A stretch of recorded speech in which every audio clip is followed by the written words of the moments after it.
Brann Bronzebeard, explorer, vagabond, adventurer, founder of the Explorers League. Here are 10 facts you didn't know about him. Number 10. He was the first person to be basically anywhere. All of the maps we currently have of the Warcraft world, all the dangerous places with their potentially hostile inhabitants, he's responsible for mapping all of them out, researching, documenting, and often befriending every living thing in the area.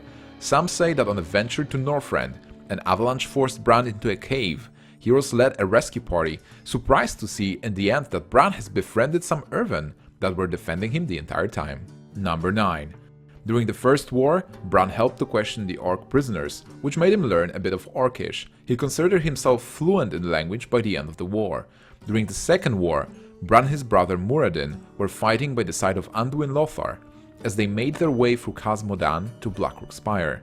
After Lothar's death, the two followed his lieutenant, Turalian, in the battle that resulted in the destruction of the Dark Portal.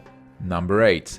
His two favorite pets were a monkey named Glib and a griffin named Griffadin. After Muradin, his brother, he had to leave Glib behind when he decided to enter an ancient tunnel leading to Anquirage, as he didn't want to endanger his fuzzy friend.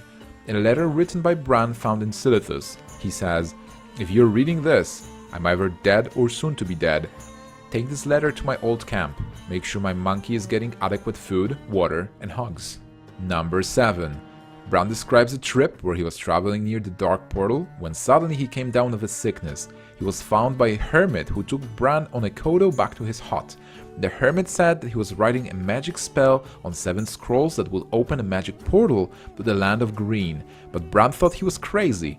Later we learned that the Land of Green is the Emerald Dream, a vast, ever-changing spirit world, the realm of a dragon aspect Ysera. The hermit who nursed Brann back to health is never heard of again, nor do we learn who he was. Number 6. One of Brann's ambitions was to write a history book for schoolrooms. He put together some of his notes and working drafts concerning the history and culture of all races on Azeroth. He later sent these notes and drafts to Ironforge. He firmly believed if the races knew more, they would cease the fighting and try to understand each other instead. In a letter to his brother Magni, he says, "We need diplomacy and handshakes, Magni, not swords and guns." Number 5. Brann is not afraid of much, but one thing that he does not like is water. "I'm never comfortable out on the water. Not too many years ago, I lost a good friend to a sea wolf, but sometimes it's necessary evil in order to make good time from one harbor to another." Number 4. Brann has passed up the opportunity to become king. After Magni's been turned to stone, griffins were sent to both him and Muradin to take their brother's crown, but with no answer. Shortly after, Moira Bronzebeard appeared in the Ironforge and the Council of Three Hammers was established, with her taking Magni's place in the High Seat of Ironforge alongside Muradin and Falstad Wildhammer. Brann was happy with his outcome though, as he always felt exploring was his true calling. Number 3.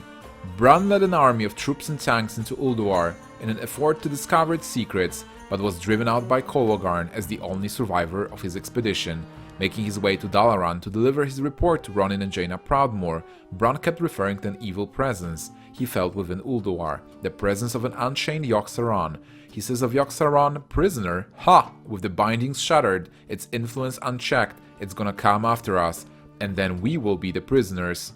Number 2. In Pandaria, he was the first person to discover a Shah-touch claw, which he brought back to the Shrine of 7 Stars for further study. The Shah energy, however, escaped containment and contaminated some of Alliance footmen. Brann is seen at the Shrine of 7 Stars summit, where the Alliance dignitaries and allies discuss the pros and cons of using Shah power. Though he doesn't like the look of the Shah, he agrees that it doesn't hurt to study it. It was ultimately voted out to ban its use. Number 1. Brann went out into the world to search for the origin of the Dwarven people, which he started linking to the Titans first after his research in Northrend, and later on to the Irven, a race created by the Titans, humanoid creatures consisting of living stone. He also found that the Dwarves and the Trogs have the same ancestor, and both evolved from the different types of Irven. So that's Brann Bronzebeard, he's one awesome dwarf. If you liked the video, please give me a thumbs up, subscribe to the channel and share it, and let me know in the comments who would you like to see next. Thank you so much for watching, and see you guys in the next video.